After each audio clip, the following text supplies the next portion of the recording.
Most people see UFC or MMA in general as this violent sport where just two people get into a cage and beat the shit out of each other.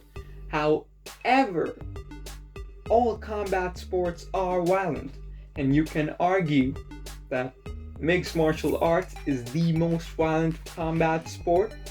In my opinion, I think that MMA is also the sport which gives you the most artistic room to fight.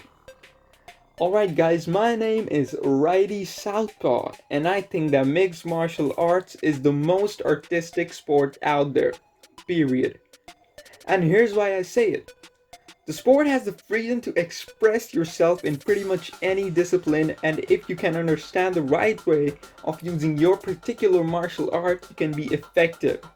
Whether it is BJJ to Damien Maya, or Muay Thai to Anderson Silva, karate to Stephen Wonderboy Thompson, or Lyoto Machida, or wrestling to Nurmagomedov.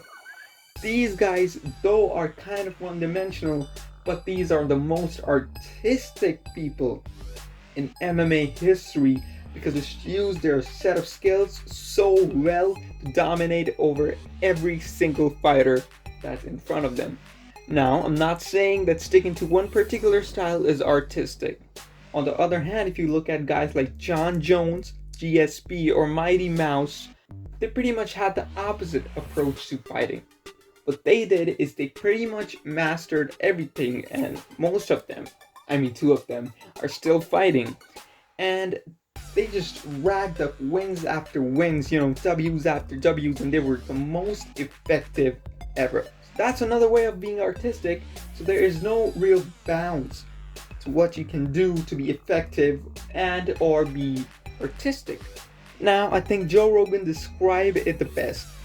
Okay, I'm paraphrasing, but in a nutshell, he says this: there is no sunset out there, or a painting, or a song, or anything which is more artistic and soothing to a martial artist than a perfectly executed high kick. One more thing that he said which makes it a little easier to understand mixed martial arts, and it is a little easier to appreciate fighters.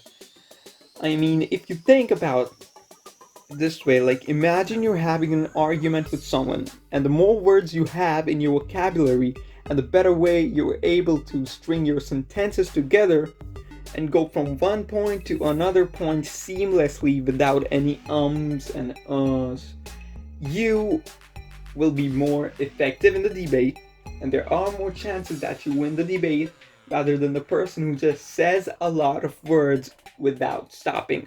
You translate that into a fight, the fighter who has more weapons in their arsenal and the one who's able to go from one to next one in a more effective manner has more chances to win rather than the one who just throws more bombs. And being the more quote-unquote skillful obviously is artistically superior, as you have to be more smarter. Also, you have to master more techniques. Look, in a cage fight, two men or women who have dedicated their whole lives to the sport since they were really little go out there and try to best each other. For example, execute a wheel kick perfectly. You have to go through stages in a fight.